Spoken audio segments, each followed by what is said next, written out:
Love y'all. I'm going to go ahead and post this video. So you remember the text message where it referenced, oh, we got to take her down?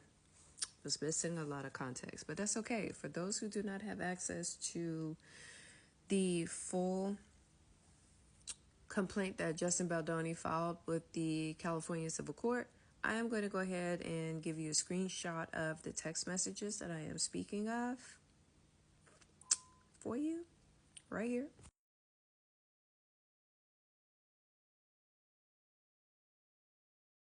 So those screenshots are taken directly from my computer so that way I can read that to you. So here's the full context of the, oh, we got to take her down. Good morning.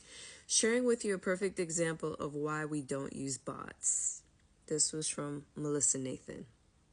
I wouldn't even worry to think they hired a team, as in A, nothing to find, B, they hired an awful team, which I've sent to our guy to track and pull so we have evidence of it. This below should answer everyone's questions on a bot team look like when every single comment suddenly skews in her favor in a nonsensical way. And she links a Instagram URL. At least sprinkle them in. She needs to fire her bot team. Then Justin says, how can we say somehow we are not doing any of this? It looks like we're trying to take her down. Melissa states, it doesn't. We are doing all of this themselves. No, they are doing all of this themselves. It's really obvious. This is bots. Then Justin sends a text message, okay, please monitor things. I'm more worried about is that we are planting these stories, which is not true, obviously. Then Jen Abel chiming in here, the people saying that they are bots and this is a PR play on your side is a minority voice compared to the thousands and thousands who are calling it what it is and reacting to Blake's own actions and interviews. We never want the action of the minority to dictate what we do on our end. We have to always look at the big picture, which is still enormously on your side. But I do see a want and need from fans to move on. People are now commenting that they are bored with the many articles still coming out of this drama, about this drama.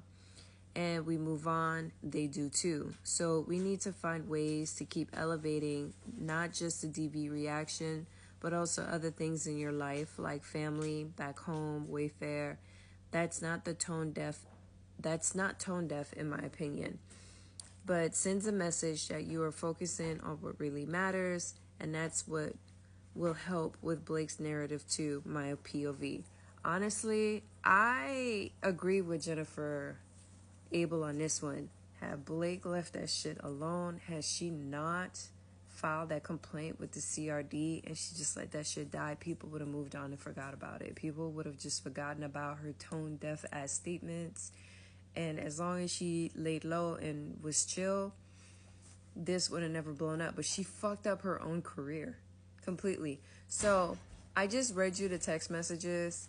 I provided the screenshot so you can see it for yourself if you don't have access to the complaint.